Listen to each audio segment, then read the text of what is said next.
This story is titled, I Exposed My Brother's Fiancée's $30,000 Scheme. He punched me at the party and cut me off. A year later, the truth broke him. My name's Alex, and I'm in my early 30s. Up until about a year ago, I thought my relationship with my older brother David was solid enough.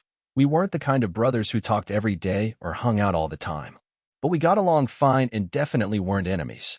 We'd usually catch up during family holidays, sometimes grab a beer or watch a game together. Just regular, low-key brother stuff. Our parents are still together, and we've got a decent-sized extended family living nearby, uncles, aunts, cousins. We see them pretty often. David had been dating his fiancée, Amy, for a couple of years before they got engaged, and at first, she came off as perfectly fine, polite, friendly enough during dinners, dressed well, had a normal job, said all the right things. My parents liked her, and David looked happy, so I didn't overthink it.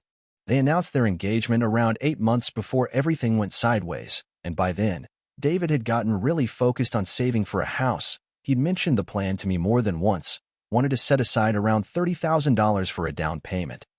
And he kept the money in a high-yield savings account that rewarded him for not touching it. David's always been smart with money, disciplined, careful, not the kind of guy to waste it on dumb stuff. The first red flag popped up a couple of months after they got engaged, during a family barbecue at our parents' house, big crowd, people hanging out in the yard, kids running around, folks drinking on the porch. I was walking past one of the back windows when I overheard someone talking inside. It was Amy on the phone, and the window was cracked just enough for me to catch bits and pieces of her conversation.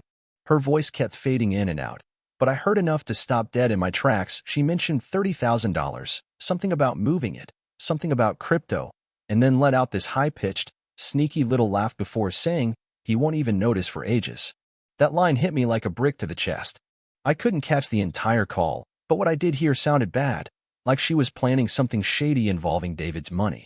She threw in a line about our future, but it didn't sound like she meant David and her. It felt more like she was talking about her own future, without him. I didn't bring it up at the barbecue, but over the next few days, I casually asked David about his savings, wanted to see if he'd noticed anything off. He acted kind of weird, short, vague answers like, it's fine. Everything's on track, which stood out because normally he'd go on about how proud he was of his progress. That's when I started paying closer attention. Amy suddenly showed up wearing a fancy bracelet I'd never seen before, and a few days later, she took a last-minute weekend trip with her girlfriends that looked expensive. On their own, maybe those things didn't mean much, but after what I'd overheard, it was starting to look like a pattern. Eventually, I felt like I had to say something directly, so I asked David to meet me for coffee, just the two of us somewhere quiet. When we sat down, I stayed calm and told him exactly what I'd heard, how Amy talked about moving $30,000 into crypto behind his back, and how she laughed about him not noticing. I explained where I was when I overheard it, and why it worried me, especially since it involved his house fund. David didn't take it well. He got defensive fast, shut me down, said I must have misheard. He even accused me of being jealous because he was getting married and I wasn't, and swore Amy was honest with him about everything, especially money. I pointed out the new bracelet, the surprise trip, and asked where he thought the cash for that came from. I even suggested he check his savings balance, just to be sure. He wasn't having it, told me to drop it, said I was creating drama out of nothing. I tried one more time a few days later, texted him, laid everything out again, hoping he'd read it alone and maybe see it differently. His reply? Just 5 words. Leave it alone, Alex. You're wrong. After that, our conversations got distant, cold, clipped, like we weren't even brothers anymore. Just two guys who used to be close. Their engagement party was coming up soon and was shaping up to be a big deal, and the idea of standing by, saying nothing, while my brother married someone I truly believed had stolen from him, it ate at me. I couldn't shake the feeling that I was the only one seeing it clearly. I kept going back and forth in my head, should I stay quiet or speak up? In the end, I just couldn't sit on my hands. I knew David had worked hard for that money, had a plan, a goal, and if Amy really did steal from him, and he never found out until it was too late, I'd never forgive myself for staying silent. The tension between us kept growing as the party got closer. David barely spoke to me, and I could tell he was annoyed I hadn't let it go. While I was frustrated, he wouldn't even consider what I was saying. The party itself was held at a rented hall with around 80 guests, friends, family, coworkers, all dressed up and smiling. Before it started, my parents pulled me aside and begged me not to start anything, just to smile, be polite, and keep the peace. But as the night went on, I couldn't take it, watching Amy laugh and charm everyone while David beamed beside her, completely clueless. It felt like watching someone sleepwalk toward a cliff. Then came a pause between speeches, everyone seated and chatting quietly, and I noticed a microphone left on a stand near the stage. I walked up, picked it up, and spoke. The room went silent. I introduced myself, said I was David's brother, and that I had something serious to say about Amy. Heads turned, my parents froze in horror, and David's eyes locked on mine, already full of anger.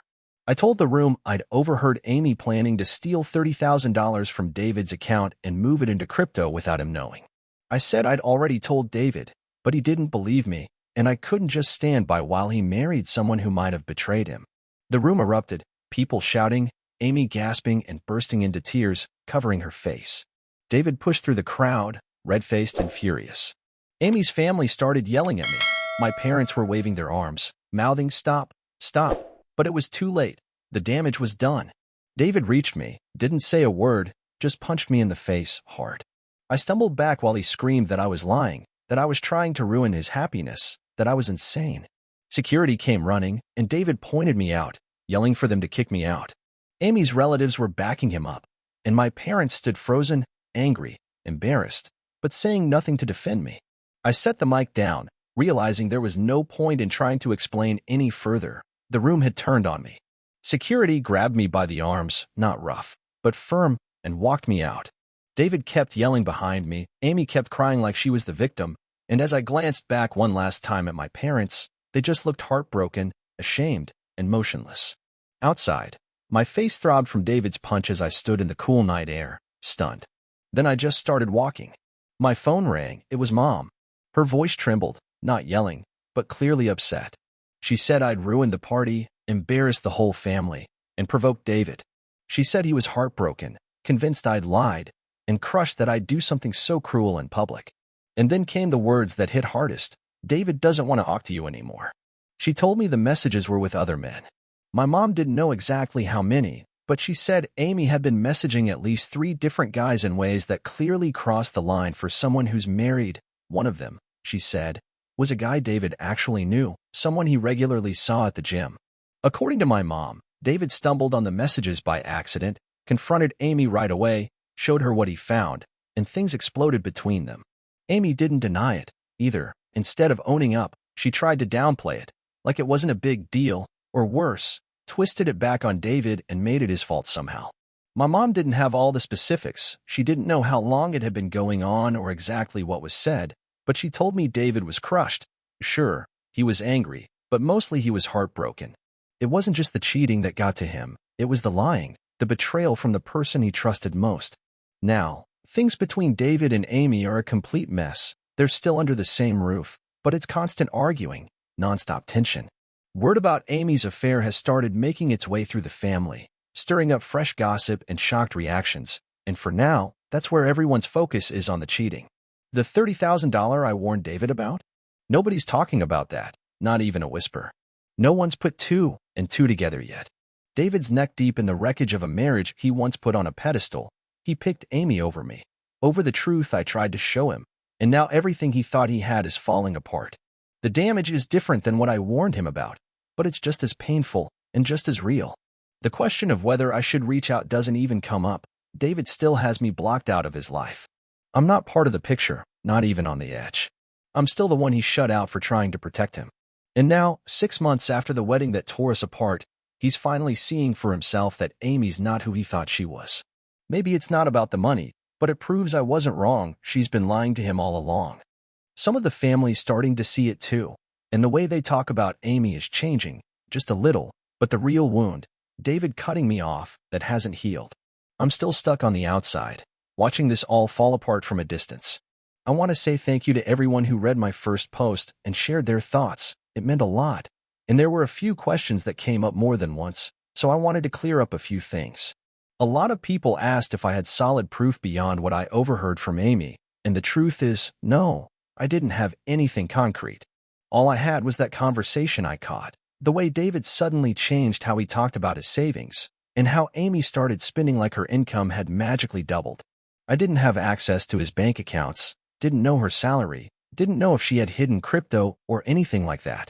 I begged David to check his own accounts, but he flat out refused, and that's why nobody believed me. They all thought I was making drama out of nothing. But what I heard wasn't vague. Amy mentioned a specific amount, talked about how she was moving it around, mentioned crypto, even said David wouldn't notice. That's not some half-baked assumption. That's real enough to worry any sane person. But at the end of the day, it was just an overheard conversation, not a confession, not a bank statement. Some people also asked if anyone else heard what I did, and honestly, I have no idea. It was a loud party, and she was inside near an open window while I was outside. Maybe someone else caught a few words, but if they did, they didn't say anything, probably too distracted to realize what they were hearing. I might have only caught the clearest parts myself, and maybe there was more I missed. Everything I shared came from what I heard and how it felt in that moment.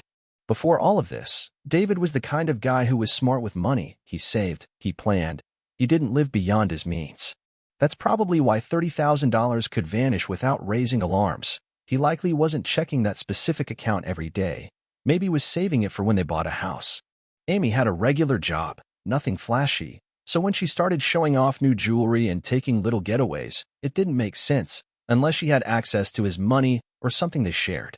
Some people wondered why I didn't talk to David privately instead of causing a scene at the engagement party, but I did. I tried, more than once.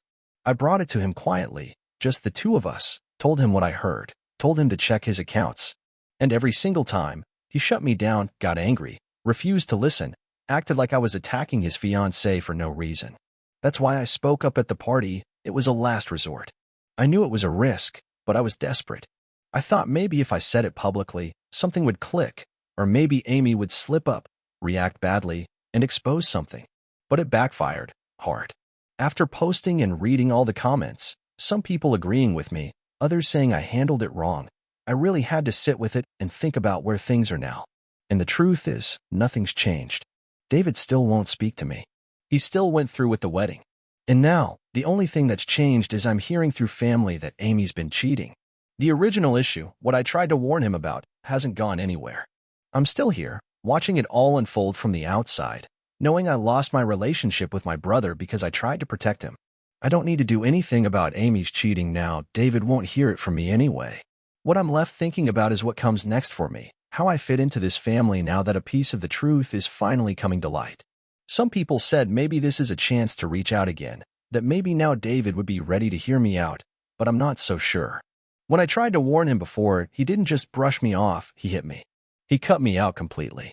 What happened at that engagement party wasn't just some awkward moment. It broke us in a big, public, painful way. David made his decision. He chose Amy, chose to believe her, chose to erase me from his life. And now, the fallout from that decision is finally crashing down, not because of what I said, but because of what Amy's doing all on her own. He showed me again where I stood when he got married and didn't even invite me.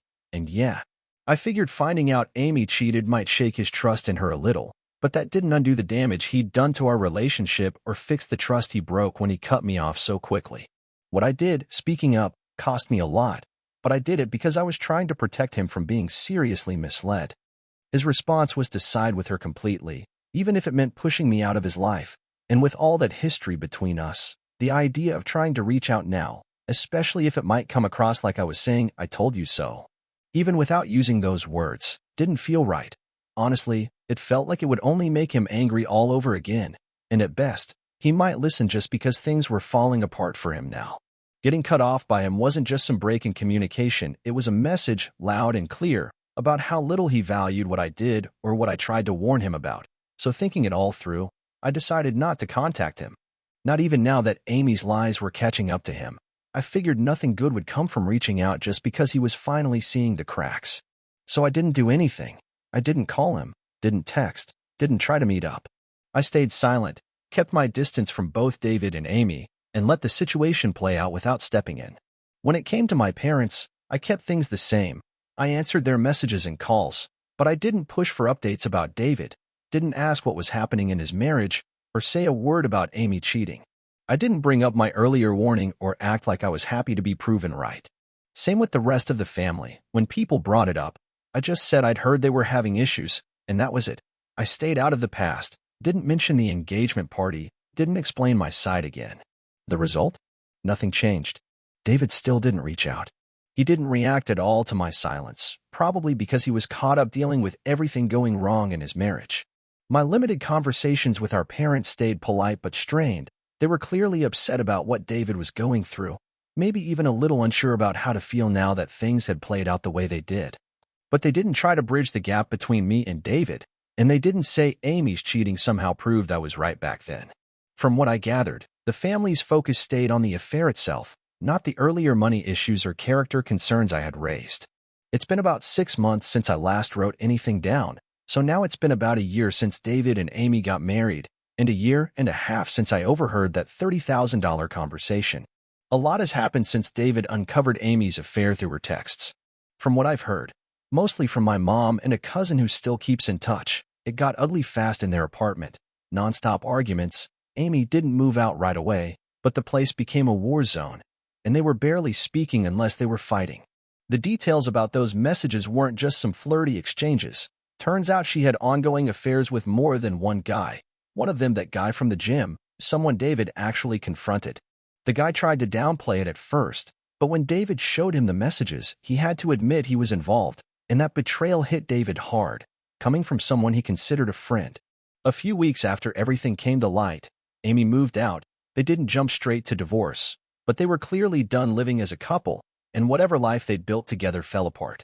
From what I've heard, David was devastated, not just because she cheated, but because he finally saw what kind of person she really was. He had stood up for her, married her, shut me out for her, and then she turned around and betrayed him. Interestingly, once the truth came out, some of the family members who had taken his side at the engagement party started to see things differently, or at least they stopped acting like I was totally wrong back then. My mom especially has been talking to me more openly. She hasn't come out and apologized for not believing me, or for backing David when he cut me off, but the way she talks about Amy now makes it clear she's disappointed. She's even said things like, David should have trusted his gut, though she still won't say you should have listened to me. Even with these small shifts, family seeing Amy differently, maybe realizing I had a point. Nothing's really changed between me and David. He's still busy dealing with the wreckage of that marriage, sorting out belongings, facing the emotional toll, trying to figure out how to move forward. And me? I'm staying out of it. I still hear bits and pieces from the few family members I talk to, but I haven't reached out to David. I made my choice, and I'm sticking with it.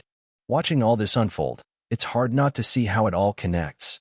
David ignored a real concern about Amy's honesty. He married her anyway, and now he's living through the fallout of who she turned out to be. The cheating may not have been the exact issue I warned about, but it came from the same place, her being dishonest, manipulative, and willing to lie to get what she wanted. A few days after I wrote that, something unexpected happened. David called me. He didn't jump into everything at once. There was this pause, kind of awkward silence. Then he started talking about the engagement party, about what I'd said, about how he reacted, and he admitted it. He said he was wrong. He told me cutting me out of his life had been a mistake. He apologized for not believing me when I tried to warn him. And yeah, he even apologized for punching me at the party. He said that moment was completely out of line, that he'd been angry and shocked, but that didn't excuse it. He told me he felt like I was making his private business public, especially after he'd told me to stop, and that it pushed him over the edge. But still, he owned up to it and said he regretted everything he did that tore us apart. Then we got to the money, the $30,000. David said that after the affair came to light, he started looking back at things that hadn't added up. He began questioning Amy, going back over what she'd told him. Turns out, Amy had asked him for the money months earlier. She told him she needed it for a friend who supposedly needed emergency surgery, made him promise not to tell anyone, said her friend was private and didn't want people to know. So David gave her the money, thinking it was a loan she or her friend would repay. But now he knows it was a lie. There was no friend, no surgery. Amy just made it up to get the money, and most likely, she funneled it into crypto or used it for something else entirely. That bit I overheard, he won't notice for ages, makes sense to him now. She meant David wouldn't realize the loan wasn't real, or that the money was gone for good. She never intended to pay it back. David confronted her. She admitted she lied. He demanded the money back, but Amy refused, claimed it was a gift, or said she didn't have it anymore. So the $30,000 is gone and she's not giving it back. Honestly, I'm almost certain it's sitting in some crypto wallet somewhere. But hearing all of this, after all that time, was surreal. David finally said he was wrong about Amy, about how he treated me, about everything. It wasn't a feel-good conversation, just him laying everything out, facing the reality of what had happened. And as much as I appreciated the honesty, I still don't know how I feel. I'm not sure if I can forgive him, not yet.